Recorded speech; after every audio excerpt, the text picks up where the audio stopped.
መሐመድ እባላለሁ። በወሎ ፓራዳይዝ ሪል ስቴት የህግ ባለሙያ ነኝ። ዛሬ እንግዲህ ከህግ አንጻር በተለይ ደግሞ የሪል ስቴት ህጉ ኢትዮጵያ ውስጥ ያለው ህግ ምን ይላል የሚለውን ነገር ለመመልከት እንሞክራለን እና ከዛ በፊት በኢትዮጵያ የህግ ትርጓሜ መሰረት ሪል ስቴት ማለት ምን ማለት ነው? አመሰግናለሁ። ቆንጆ ጥያቄ ነው። እስከ ቅርብ ጊዜ ወዲህ ሪል ስቴትን በተመለከተ አገሪቱ ያወጣችው ህግ አልነበረም። በቅርብ ጊዜ የሪል ስቴት ልማትን በተመለከተ የሚገልጽ አዋጅ ቁጥር 1357/17 ወጥቷል። የሪል ስቴት ህግ ስላልነበረ የሪል ስቴት ዘርፉ ለተለያዩ ደላሎች እና ለአንዳንድ ባለሀብቶች መሬት በተለያየ ሁኔታ በመውሰድ ከሰዎች ገንዘብ በመሰብሰብ እና እሱን የጥቅም ላይ ባለማዋል አንዳንድ ሰዎች ላይ የማጭበርበር ነገሮች ስለነበሩ እሱን ለመቆጣጠር እና የከተማዋን ልማት በማፋጠን እና ትክክለኛውን ሪል ስቴት ገበርን የሚያደርግ ህግ በማስፈለጉ ምክንያት ይህ አዋጅ ወጥቷል። በዚህ አዋጅ መሰረት ሪል ስቴት ማለት ለንግድ፣ ለመኖሪያ፣ ለኢንዱስትሪ እና ለተለያዩ አገልግሎቶች የሚውል በመሬት ላይ እና ከመሬት በታች የሚገነቡ ግንባታዎችን እንዲሁም በመሬት ላይ ያሉ ቋሚ ተክሎችን የሚያካትት ነው ሪል ስቴት ማለት። ስለዚህ በዚህ ህግ ውስጥ የተካተተው የሪል ስቴት ትርጓሜ ለምሳሌ 1000 ካሬ ቦታ ነው፣ 800 ካሬ ቦታ ነው፣ 1200 300 ካሬ ቦታ ገዝተው ህንፃ ገንብተው ለማከራየት ወይም ለመሸጥ የሚንቀሳቀሱ አካላትን በሪል ስቴት ዘርፍ ተሰማርተዋል ማለት የሚያስችል ትርጓሜ አለው። አዲስ በወጣው በሪል ስቴት አዋጁ 1357 መሰረት አያስችልም። ዝርዝሩን ሲገባልክ በዚህ አዋጅ መሰረት አንድ የሪል ስቴት አልሚ ለመባል ያወጣቸው ክራይቴሪያዎች አሉ። ከሱ ውስጥ ዋነኛውና የመጀመሪያው በአንድ ቦታ ላይ 1500 ዝቅተኛው ነው የምነግርህ። ዝቅተኛ 1500 የወለል ስፋት ወደ ላይ ወይም ወደ ጎን ስፋት ሊሆን ይችላል። 1500 ነው ዝቅተኛ የወለል ስፋት ካሬ ሜትር ላይ ያረፈ ግንባታ መኖር አለበት።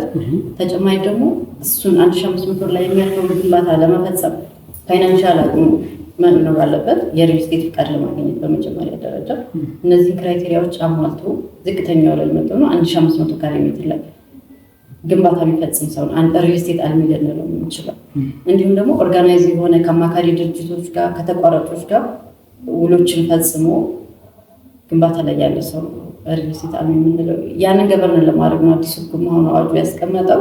አንዳንድ ደላሎች እና አንዳንድ ባለሀብቶች የሆነች መሬት ሁኔታ ትሪሚዮና ገንዘቦችን በመሰብሰብ ሪል ስቴት ስም የሚለው እሱ ነገር ጠፍቷልና ያንን ለማለት ነው። አሁን ይሄ ዝቅተኛ የወለል መጠን ተቀምጧል። በጣም አሪፍ። ከዚህ አንጻር ሪል ስቴት ፈቃድ ለማውጣት እንግዲህ ነካክተሽዋል አብዛኛውን ነገር፣ ግን ምን መሰረታዊ ነገሮች ያስፈልጋሉ? ከዚህ ከ1500 ካሬ ቦታ በተጨማሪ በተለይ ደግሞ የሀገር ውስጥ ባለሀብት ሆኖ በሪል ስቴት ዘርፍ ለመሰማራት አዋጁ ምን ይጠይቀዋል? የሚጠይቀው መጀመሪያ ቅድም እንዳወራ ነው 1500 ካሬ ሜትር ላይ ግንባታ መፈጸም አለበት። ይሄ አንድ ክራይቴሪያ ነው። ሁለተኛ ደግሞ ግንባታውን ለመፈጸም የሚያስችል አሁን አንድ ሪል ስቴት አልሚ ቦታው አለኝ ግንባታ መፈጸም ይችላሉ ግዙ እያለ ጥሪ እያቀረበ ነው። ያን ግንባታ መፈጸም የሚያስችል የገንዘብ አቅም አለው ወይ የሚለው እሱ ታይቶ ነው ፍቃድ ሊሰጠው የሚገባው። በሶስተኛ ደረጃ ደግሞ ኦርጋናይዝ የሆነ አንዳንድ ሰዎች አየር ላይ ቦታ የላቸውም። ጥሪ በማድረግ ግን በተለያዩ ሶሻል ሚዲያዎች ብሮችን ይሰበስቡና ሰዎች ቅሬታ ሲያደርጉ ይስተዋላል። አሁን ግን ኦርጋናይዝ የሆነ ቢሮ መኖር አለበት። የቢሮ አደረጃጀት ከተቋራጮች ጋር ከአማካሪዎች ጋር የስራ ውል ገብቶ እሱን አሳይቶ የሪል ስቴት ፍቃድ ማግኘት የሚችለው ደግሞ አንድ አልሚ ልንለው እነዚህ ነገሮች ሲያሟሉ። ምናልባት የሚገነባቸው የቤቶች መጠን እዚህ ውስጥ የሚካተትበት እድል አለው። ከ50 በላይ የሚል ነገሮች አሉ። አሁን ባለው በትንሹ ከ50 በላይ ቤቶችን መገንባት አለበት። አንድ ሪል ስቴት አልሚ ነው ለመባል ከ50 በላይ ቤቶችን በአንድ እንትን ገንብቶ ማስረከብ አለበት። በጣም አሪፍ። እንግዲህ ምናልባት እነዚህ 1500 ካሬ ቦታ ላይ ከ50 በላይ ቤቶች ይገነባሉ ወይ የሚለው ጥያቄ ይነሳል በማህበረሰቡ። ምናልባት ፎቁንም ጨምሮ ሊሆን ይችላል አይደለ? እንደዚህ አይነት ድንጋጌዎች ሲወጡ ፎቆችን ህጉ በግልጽ ያስቀመጠው ወደ ላይ ወይም ወደ ጎን ነው። 1500 ካሬ ስንል በብዛት በኛ ማህበረሰብ የተለመደው ወደ ጎን ስፋት ነው፣ ግን ህጉ ያስቀመጠው ወደ ላይ። አሁን ጂ+ ከፍ ያለ ወለሎች ሲሆኑ በዛው የወለል እንትኑ እየሰፋ ይሄዳል። ወደ ላይ ወይ ወደ ጎን ብሎ ነው ህጉ ያስቀመጠው። በጣም ጥሩ። የካፒታል መጠኑ ይታወቅ ይሆን? ምናልባት የካፒታል መጠን ይሄን ነው የሚለው። ይሄን ያክል ገንዘብ ለሀገር ውስጥ ባለሀብቶች ይሄን ያክል ገንዘብ ብሎ የተቀመጠ የለም። ግን ፋይናንሻል አቅም መኖሩን በሌሎች ኢንቨስትመንቶች አሁን ብዙ ጊዜ አንድ ባለሀብት አንድ ኢንቨስትመንት ላይ አይደለም የሚሰማራው። እሱን ማሳየት የተለያዩ ሲስተር ካምፓኒዎች ሊኖሩ ይችላሉ። ሌሎች ድርጅቶች ላይ ያለውን አቅም በማሳየት ይህን ፍቃድ ማግኘት ይችላል። ፍቃዱን ካገኙ በኋላ ወደ ግንባታ የሚገቡ የሪል ስቴት አልሚዎች ከዚህ ከገዢዎች ጋር ያላቸው ግንኙነት ምንድን ነው የሚመስለው? ለምሳሌ የግዢ ሂደቱ፣ የሽያጭ ሂደቱ ምንድን ነው የሚመስለው? በአጠቃላይ ህጉ ላይ የተቀመጠው የሪል ስቴት ሽያጭን በተመለከተ 2 አይነት ባህሪያቶች ነው ያሉት። የመጀመሪያው ገና መሬቱን ከሚመለከተው አካል ኢንቨስት ለማድረግ ባለሀብቱ ተቀብሎ ገዢዎችን የሚመዘግብና የሚገነባበት ስርዓት አለ። ሁለተኛው ደግሞ የተናጠል ካርታ፣ ግንባታውን ጨርሶ የተናጠል ካርታ የወጣላቸውን ቤቶች ይሸጣል። 2 አይነት ሽያጭ ባህሪያት ነው ያለው የሪል ስቴት ሽያጮች። እሱን በተመለከተ የውል የምናደርግበት ቦታ ይለያያል። ልክ መሬት ተቀብለው ገንዘብ ምዝገባ በመጨመር ግንባታ የሚያካሄዱ ሰዎች የውሉ ሊደረግ የሚችለው በሪል ስቴት ካምፓኒ ቢሮ መደረግ ይችላሉ። ይሄኛው ግን ነጠላ ካርታ የወጣላቸው ያለቁ ቤቶች በሚሆኑ ጊዜ ግዴታ ውልና ማስረጃ በሚሄድ ነው የሽያጩ ህጋዊ የስም ዝውውር አብሮ ስለሚኖር ቤቱ ስላለቀው ስለሚኖር ይሄኛው መጀመሪያ ላይ የገለጽኩልህ አብሮ የማልማት ውል ስለሆነ ከነሱ ገንዘብ በመሰብሰብ የስራ ሁኔታውን በማየት ወይ ደግሞ በውሉ ላይ እንደሚቀመጠው በታይም ፍሬም መሰረት ገንዘብ ይሰበሰባል። በዛ መሰረት ስለሆነ ልማቱ የሚደረገው ያንን ውል በሪል ስቴት አልሚ ቢሮ መፈጸማቸው ብቻ ህጋዊ ያደርገዋል። እሱ የሰበሩ ውሳኔ ነው። አንድ ሪል ስቴት አልሚ ግን እንደው ማሟላት ያለባቸው ሰነዶች የምታያቸው ምንድን ናቸው? በመጀመሪያ አንድ ሪል ስቴት አልሚ ሰዎችን ከመሰብሰቡ በፊትና ማስታወቂያ ከማናገሩ ጥሪ ከማድረጉ በፊት የመሬት ይዞታ ማረጋገጫ ሰርቲፊኬት ሊኖረው ይገባል። የግንባታ ፍቃድ ሊኖረው ይገባል። ከኮንትራክተር እና ከአማካሪ ድርጅቶች ጋር ውል በመግባት የግንባታ ፍቃድ ማውጣት፣ ዲዛይን ማጸደቅ፣ እነዚህ ነገሮች መጨረስ አለበት። መጀመሪያ ላይ ጥሪ ከማድረጉ በፊት በተለይ ደግሞ የመሬት ሰርቲፊኬት፣ ህጋዊ መሬት ሰርቲፊኬት የይዞታ ባለቤትነት ሊኖረው ይገባል። ስለዚህ ወደ ወሎ ፓራዳይስ ስንመጣ እነዚህ ሰነዶች አሏቸው?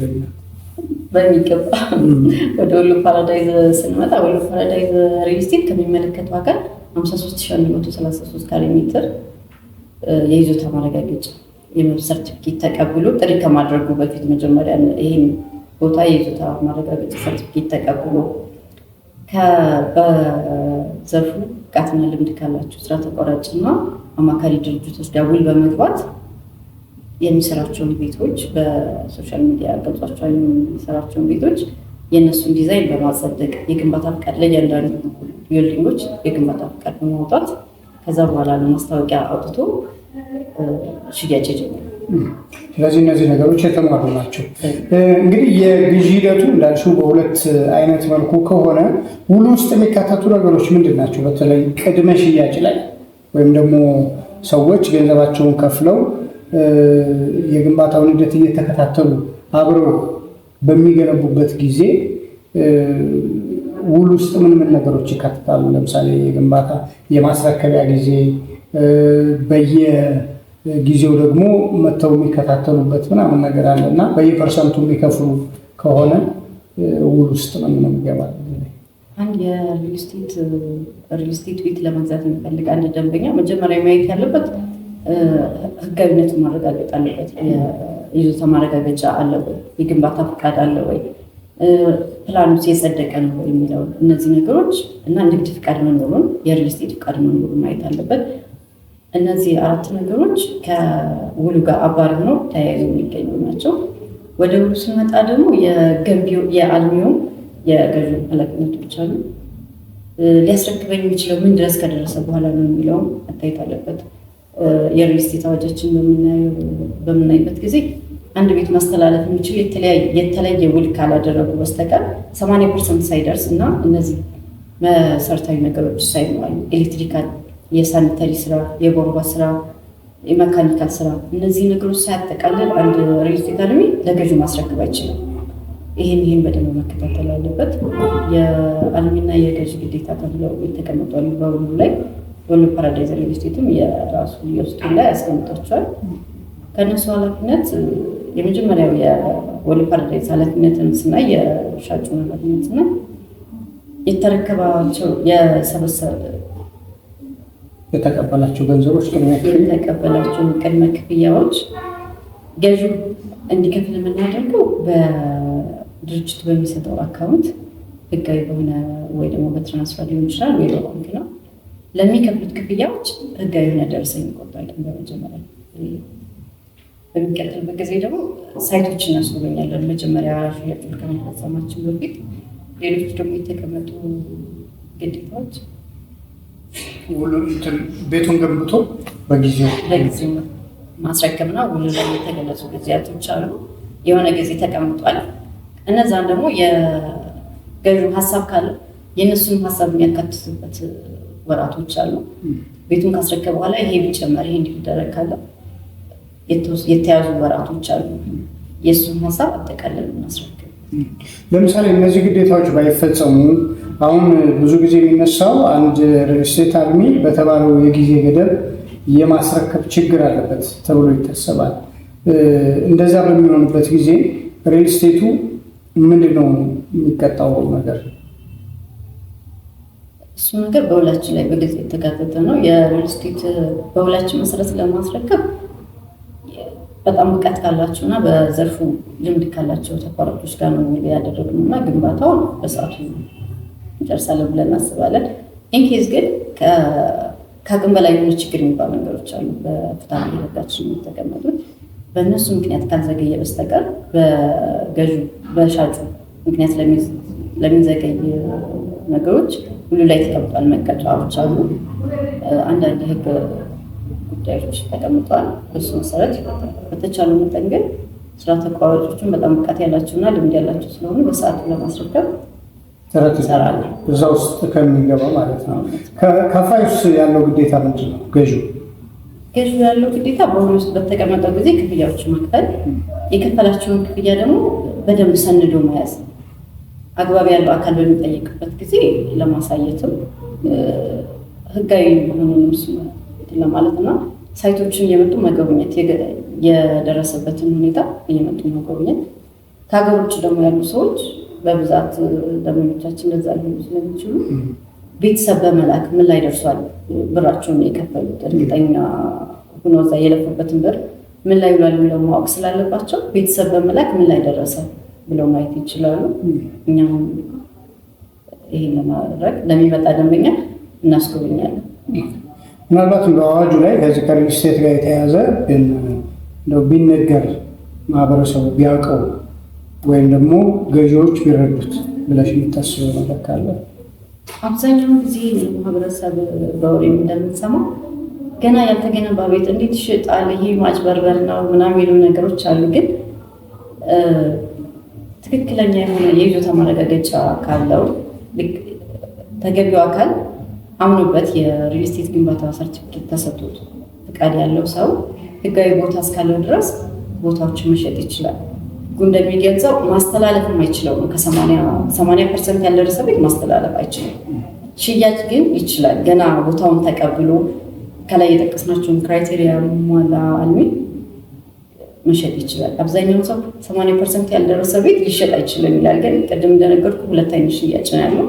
መጀመሪያ ገና ባለ ቦታ ላይ አብረህ ለማልባት የሚደረግ ውላለ። ሁለተኛው ደግሞ 80% ደርሶ የተናጠል ካርታ የወጣላቸውን ቤቶች ይሸጣልና እሱ ላይ ግልጽ የሆነ ግንዛቤ ቢኖር በጣም እናመሰግናለን። እንግዲህ ወደፊት በተለይ ከህግ ጋር የተያዙ ጥያቄዎች ሲኖሩ በደንብ ማብራሪያ እንደምትሰጭን እናምናለን። የቀረ ነገር ካለ በእኛ በኩል ጨርሰናል። አመሰግናለሁ። በማንኛውም ሰዓት የተለያዩ ሶሻል ሚዲያዎች አሉ። ገዢዎች ደንበኞቻችን ያላቸውን የህግ ጥያቄም ሆነ ያላቸውን ነገር መጠየቅ ይችላሉ። በዛ መልኩ እያንዳንዱ ጥያቄ የምናስተናግድ ሆኖ እንገልጻለን። አመሰግናለሁ።